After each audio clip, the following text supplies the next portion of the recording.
रात के अंधेरों में जब सपने और सच के दरमियान एक गहरा दरिया होता है, काव्या शर्मा अपने अंदर की नई रोशनी का पैगाम लेके उठी। लेकिन ये रोशनी क्या सच में एक राहत थी या एक खौफ का नतीजा?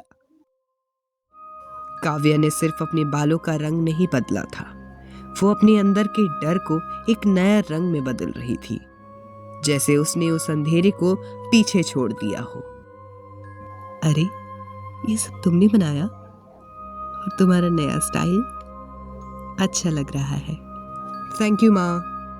बस लगा कि कुछ नया करना चाहिए। क्या लग रहा है, ब्रेकफास्ट के लिए रेडी हो? ये क्या स्मेल आ रही है? पिज्जा बनाया? मुझे तो। रुको जरा, सबको पहले सर्व तो करने दो। ये सब कब से आने लगा?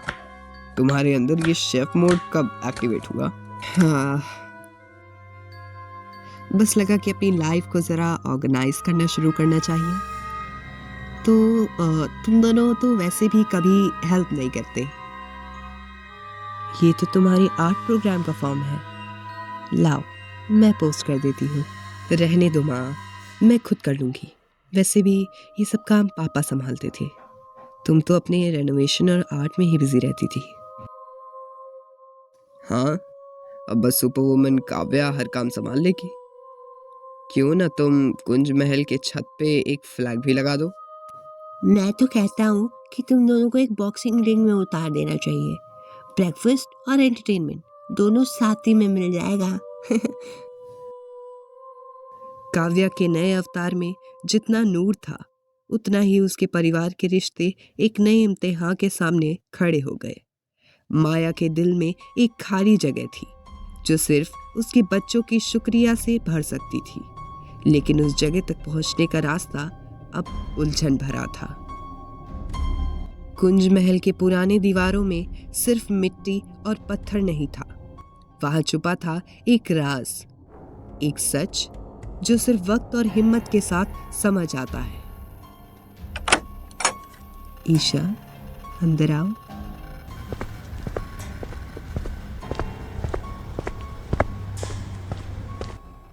मैं बस चाय लेकर आई हूँ। थैंक्स माया। क्या हुआ? काफी अर्जेंट लग रहा था फोन पे। ये देखो, ये राघव की ईयर बुक में था और मुझे लगता है कि इसका कुछ लेना देना है उस रात के साथ, जब उसने ओमेगा सिंबल ग्रीक अल्फाबेट है, लेकिन इसका राघव के साथ क्या कनेक्शन हो सकता है? ईशा, तुम तो उसके स्कूल के दोस्तों को जानती थी। उसका टाइम कुछ महल के बेसमेंट में गुजरता था। तुमने मुझे बताया क्यों नहीं? वो सब तो बचपन की बातें हैं माया, बस मस्ती और दोस्ती। अब तुम तो उसका इतना सोचना मत। मुझे लगता है ये मस्ती कुछ ज्यादा ही कह रही थी। आओ, चलो मेरे साथ।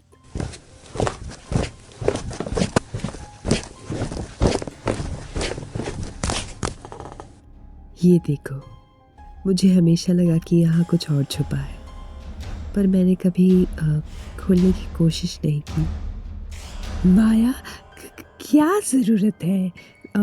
शायद बस एक पुराना रूम हो जो अब काम का नहीं है। तुम्हें डर किस बात का है ईशा?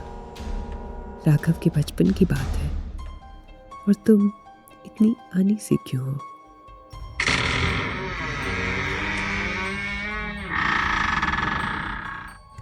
ये ओमेगा सिंबल फिर से। राघव, तुमने ये सब क्यों छोड़ा था?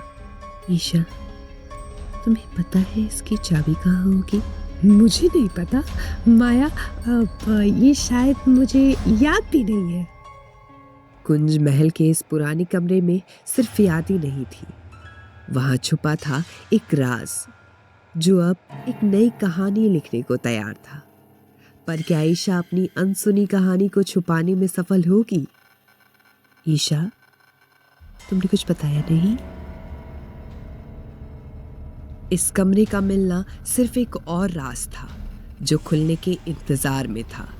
लेकिन क्या ये राज माया के परिवार के लिए एक नई मुसीबत बनेगा?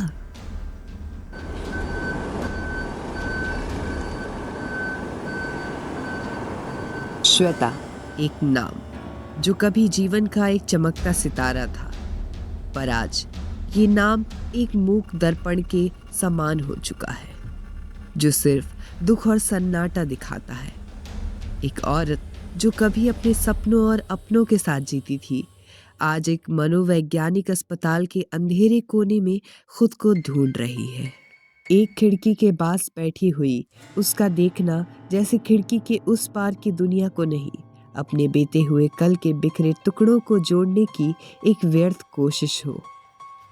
उसकी आंखें जो कभी सपनों से भरी थी, आज डर और आशाएं बन चुकी हैं। उसका चेहरा एक शांत झील के पानी की तरह, लेकिन अंदर ही अंदर तूफान से घिरा हुआ। ये अस्पताल जहां लोगों के मन के घावों को भरने की कोशिश होती है, श्वेता के लिए एक कैद खाना बन चुकी है। एक ऐसी कैद जो न सिर्फ शारीरिक है बल्कि उसके मन और आत्मा तक जाती है। और फिर एक दिन उस कैद में एक छाया घुस जाती है, छाया जो उसके डर को एक नाम देती है। श्वेता जानती थी कि ये शांति छुपाए तूफान का एक अंग था। छाया का आना सिर्फ एक मुलाकात नहीं, एक चिट्ठा था उसके बीते हुए जीवन के गहरे जख्मों पर।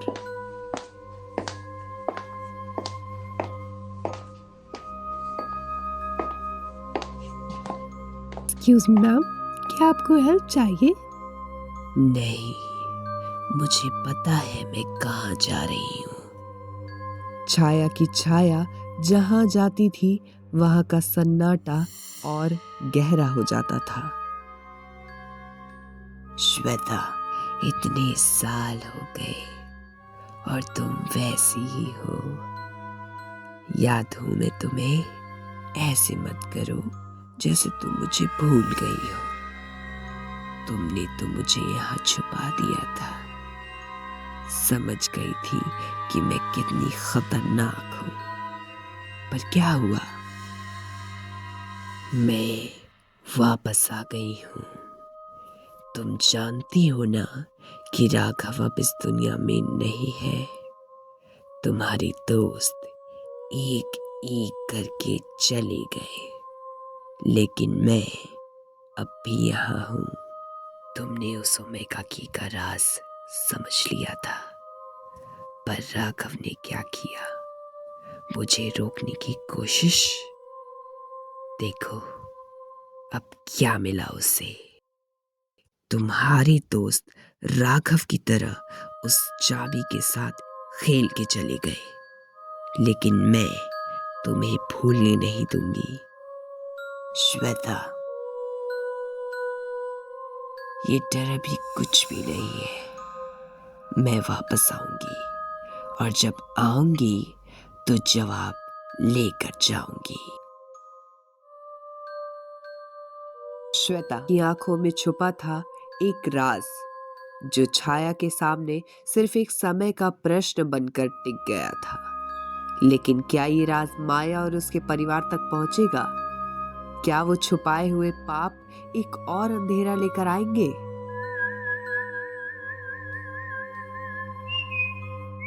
कुंज महल के मैदानों में दिन की रोशनी के बावजूद एक अजीब सा सन्नाटा था।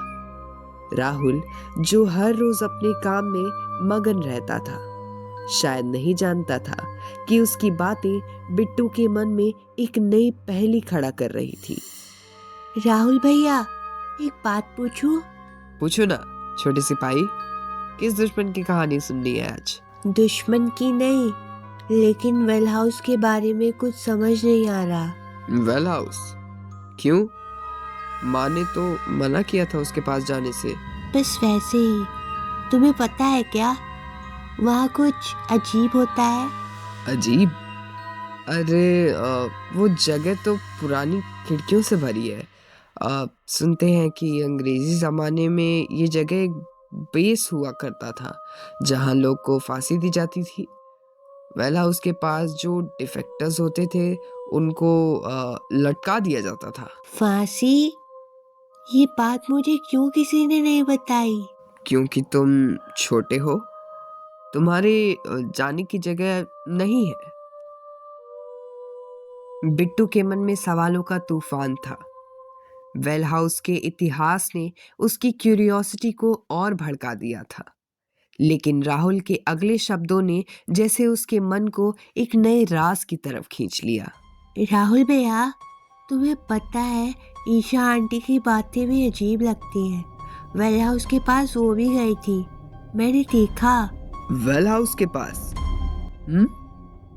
तुम्हें पता है ना, उनका एक पुराना प्यार था, लक्ष्य। लक्ष्य? वो कौन था? वो उनका पहला प्यार था, लेकिन अब वो नहीं है। सुनते हैं कि उसका एंड भी काफी अजीब था। राहुल के शब्दों में एक ऐसे राज की झलक थी जो बिट्टू के लिए अब तक अनजान था। लेकिन एक बात साफ थी, वेल हाउस सिर्फ एक इमारत नहीं, एक पहेली थी जो अपनी तरफ खींच रही थी। और बिट्टू, वो अब भी इस राज को खोलने का पक्का इरादा कर चुका था। रात के सन्नाटे में तरुण एक नए राज की तलाश में था। हेड की उसके हाथ में थी, एक छोटी सी चाबी जो जहां के ज्ञान का दरवाजा खोलने की क्षमता रखती थी। ये चाबी सिर्फ स्मृतियां निकालने के लिए नहीं है, शायद इससे नई स्मृतियां डाली भी जा सकती हैं। और तरुण ने एक बार फिर हेड की को यूज किया, एक दरवाजा जो सोच और ज्ञान के नए क्षेत्रों की तरफ खुलता था। ये तो एक लाइब्रेरी जैसा है, लेकिन यहाँ तो हर जवाब मिल सकता है। तरुण के मन की लाइब्रेरी उसके सामने अपनी कहानियां खोल रही थी। डैक्शाई की कहानी, चाबियों की शक्ति और उनका इतिहास, सब कुछ यहाँ था। चाबी के पीछे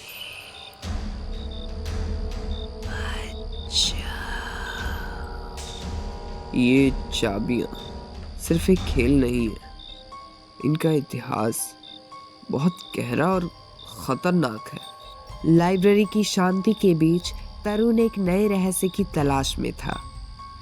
हर किताब एक नए जवाब और नए सवाल के दरवाजे खोल रही थी। ओमेगा का मतलब सिर्फ एक सिंबल नहीं है, ये एक दरवाजा है। तरुण की तलाश अब एक नए मोड़ पर थी। ओमेगा सिंबल एक दरवाजा था, लेकिन उसके पीछे क्या था, ये सवाल उसके मन में गूंज रहा था। डैक्शाई के अंधेरे में छिपे राज अब तरुण के सामने अपने पंख फैला रहे थे, लेकिन हर सच के साथ एक खतरा था जो उससे अभी तक अनजान था। कुंज महल एक बार फिर खौफ के जाल में उलझ रहा था। छाया की आत्मा का अंधेरा हर कोने में फैल रहा था, एक नए संहार का संकेत देते हुए। ये क्या हो रहा है? माँ, पीछे हटो। अंधेरा सिर्फ बिजली का नहीं था, कुंज महल में कुछ और ही शक्ति घुस चुकी थी। ये क्या हो रहा है?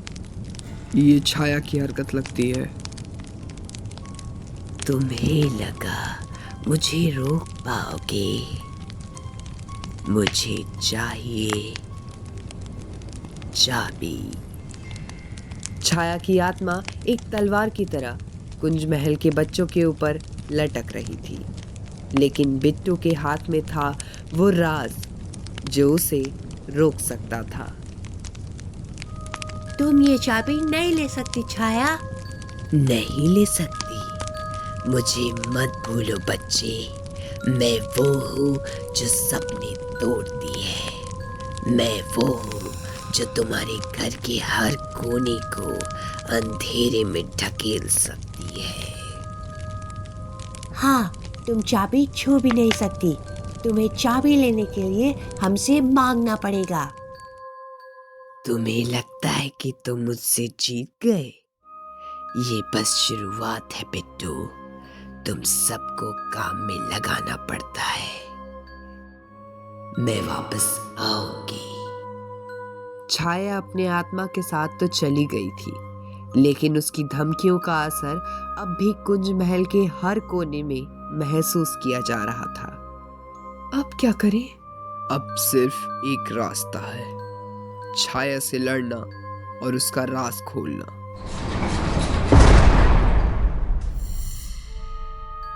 जहां इंसानियत अपने गुनाहों का बोझ संभाल रही थी, वहां एक नई शक्ति का कदम इस जेल के अंधेरे को और गहरा बना चुका था।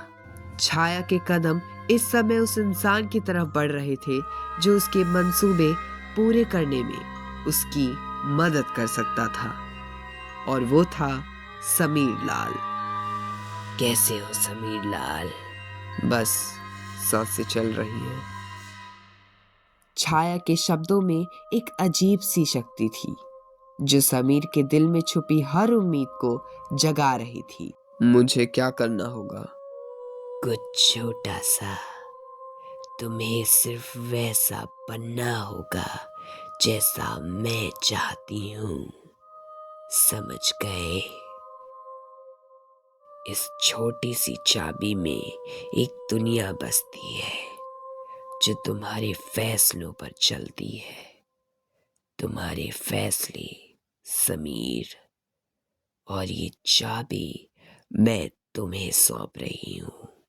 बताओ क्या करना है?